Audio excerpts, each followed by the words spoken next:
Good morning students. मैं doctor Ravindra Verma आज आपके लिए नया टॉपिक लेकर आया हूँ, वायुदाब व वायुदाब पेटियाँ। यह जो टॉपिक है first grade, MA, BA and other competition exam के लिए उपयोगी है। यह टॉपिक आपको पसंद आए तो इसे लाइक, शेयर व सब्सक्राइब करना ना भूलें तथा कमेंट्स करना भी ना भूलें।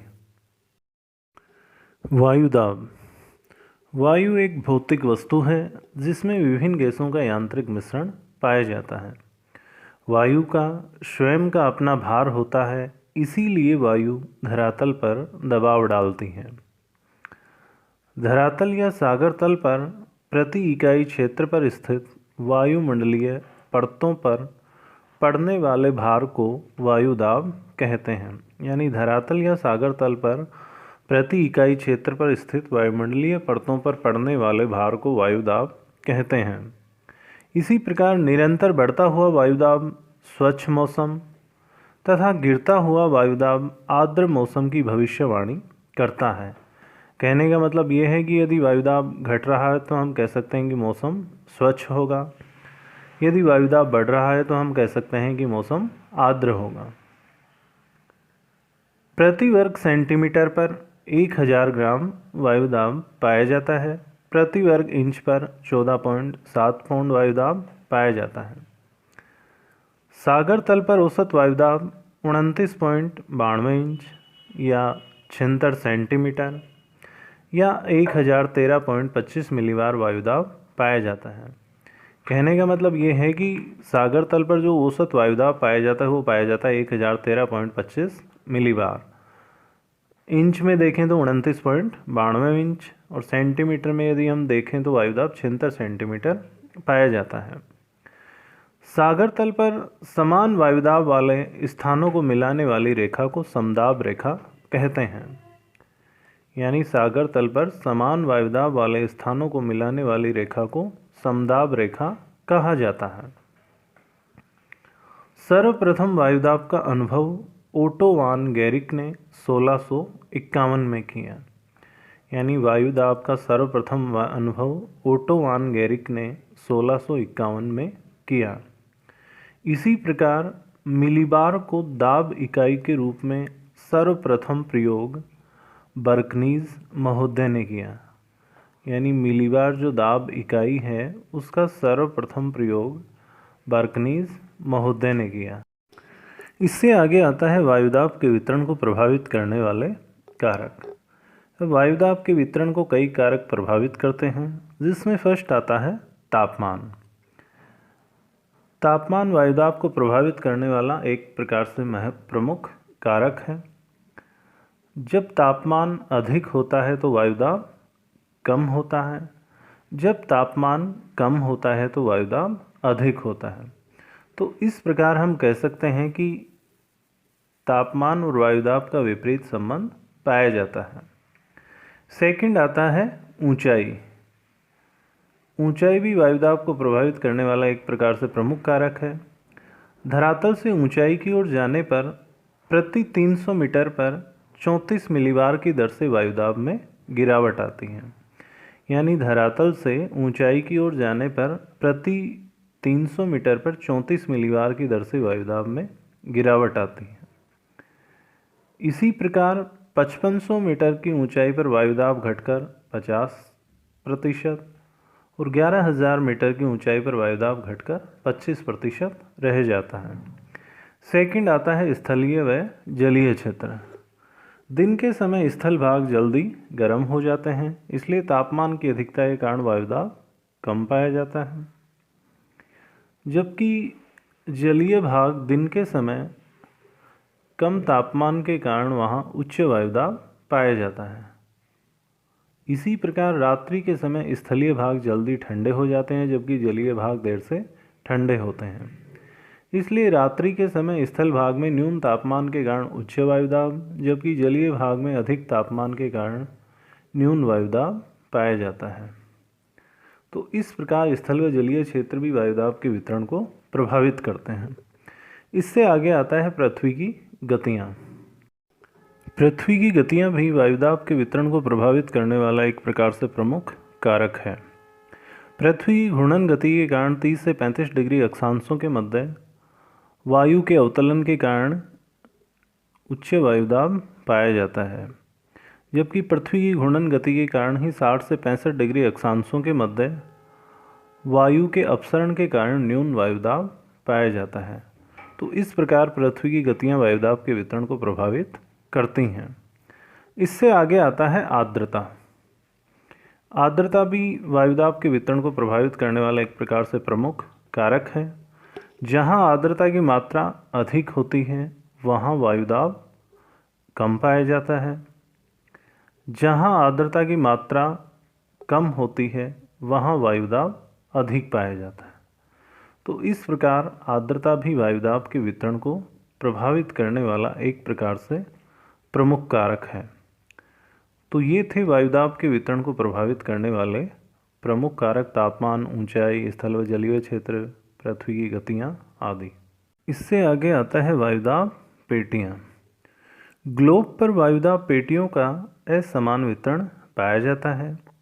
उत्पत्ति की प्रक्रिया के आधार पर वायुदाब पेटियों को मुख्यतः दो भागों में विभाजित किया जा सकता है, जिसमें फर्स्ट आती है तापजन्य वायुदाब पेटी। तापजन्य वायुदाब पेटियों का संबंध तापमान से होता है, जिसमें फर्स्ट आती है भूमध्य रेखीय न्यून वायुदाब पेटी और सेकंड आती है इसमें ध्रुवीय उच्च वायुदाब पेटी। इन दोनों वायुदाब पेटियों का संबंध तापमान से है। सेकंड आती है गतिजन्य वायुदाब पेटी।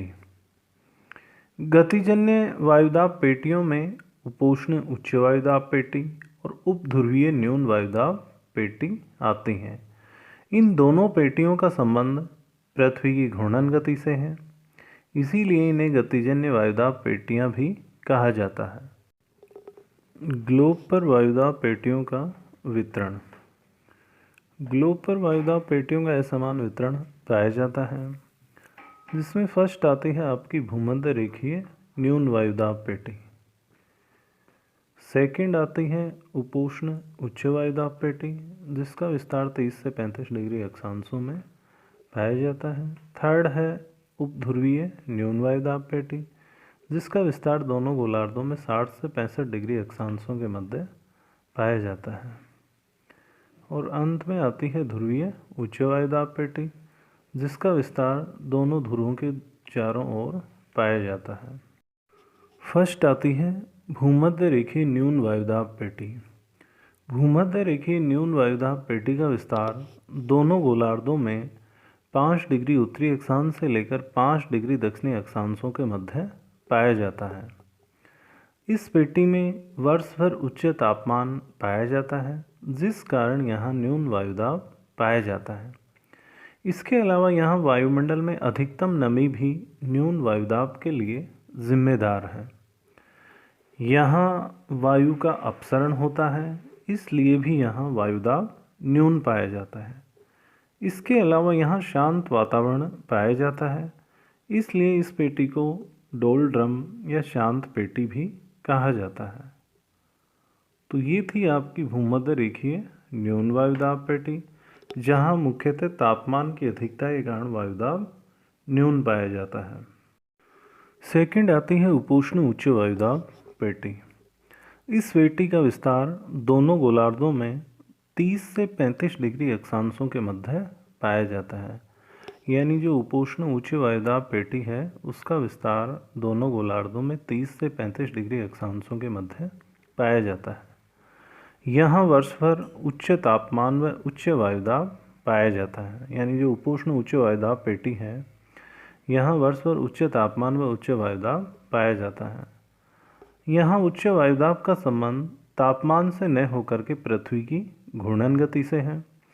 पृथ्वी की घूर्णन गति के कारण यहाँ वायु का अवतलन होता है, जिस कारण वायु का आयतन कम होने से उच्च वायुदाब पाया जाता है। यानी पृथ्वी की घूर्णन गति के कारण यहाँ वायु का अवतलन होता है, जिस कारण वायु का आयतन कम होने से उच्च वायुदाब पाया जाता है। उपोष्ण उच्च वायुदाब पेटी को अश्व अक्षांश के नाम से भी जानते हैं। कहने का मतलब ये है कि यहाँ अश्व अक्षांश भी इसे कहते हैं। इसी पेटी में महाद्वीपों के पश्चिमी भागों में विश्व के अधिकांश मरुस्थल पाए जाते हैं। थर्ड आती है आपकी उपध्रुवीय न्यून वायुदाब पेटी। इस पेटी का विस्तार दोनों गोलार्धों में 60 डिग्री से 65 डिग्री अक्षांशों के मध्य पाया जाता है। यानी उपध्रुवीय न्यून वायुदाब जो पेटी है उसका विस्तार दोनों गोलार्धों में 60 से 65 डिग्री अक्षांशों के मध्य पाया जाता है। यहाँ वर्ष भर न्यून तापमान व न्यून वायुदाब पाया जाता है। यानी जो उपध्रुवीय न्यून वायुदाब पेटी है उसमें वर्ष भर न्यून तापमान व न्यून वायुदाब पाया जाता है। यहाँ न्यून वायुदाब का संबंध तापमान से न होकर के पृथ्वी की घूर्णन गति से है। पृथ्वी की घूर्णन गति के कारण यहाँ वायु फैलकर स्थानांतरित हो जाती है, या हम यूँ कहेंगे यहाँ वायु का अपसरण होता है, जिस कारण यहाँ न्यून वायुदाब पाया जाता है। तो जो उपध्रुवीय न्यून वायुदाब पेटी है, इस पेटी का संबंध तापमान से न होकर के पृथ्वी की घूर्णन गति से है। पृथ्वी की घूर्णन गति के कारण वायु का अपसरण होता है, जिस कारण इस पेटी में न्यून वायुदाब पाया जाता है। चौथी पेटी आती है ध्रुवीय उच्च वायुदाब पेटी। इस पेटी का विस्तार दोनों ध्रुवों के चारों ओर पाया जाता है, या हम यूँ कहेंगे 90 डिग्री अक्षांशों के चारों ओर पाया जाता है। यहाँ वर्ष भर न्यून तापमान पाया जाता है, इसीलिए यहाँ उच्च वायुदाब पाया जाता है। यहाँ उच्च वायुदाब का संबंध न्यून तापमान से है। कहने का मतलब जो ध्रुवीय उच्च वायुदाब पेटी है, तो ध्रुवीय क्षेत्रों में वर्ष भर न्यून तापमान पाया जाता है, इसीलिए इस पेटी में उच्च वायुदाब पाया जाता है। इस प्रकार हमने वायुदाब पेटियों का अध्ययन किया, जिसमें भूमध्य रेखीय न्यून वायुदाब पेटी, उपोष्ण उच्च वायुदाब पेटी, उपध्रुवीय न्यून वायुदाब पेटी तथा ध्रुवीय उच्च वायुदाब पेटियों का अध्ययन किया, जिसमें से भूमध्य रेखीय न्यून वायुदाब पेटी, ध्रुवीय उच्च वायुदाब पेटी, इन दोनों पेटियों का संबंध तो तापमान से है, जबकि उपोष्ण उच्च वायुदाब पेटी तथा उपध्रुवीय न्यून वायुदाब पेटियों का संबंध पृथ्वी की घूर्णन गति से है। तो मुझे उम्मीद है आपको यह टॉपिक पसंद आया होगा। यह टॉपिक आपको पसंद आए तो इसे लाइक, शेयर और सब्सक्राइब करना ना भूलें, तथा आपको यह टॉपिक पसंद आए तो इसमें कमेंट्स करना भी ना भूलें, और ज़्यादा से ज़्यादा इस टॉपिक को शेयर करें। Thanks all of you.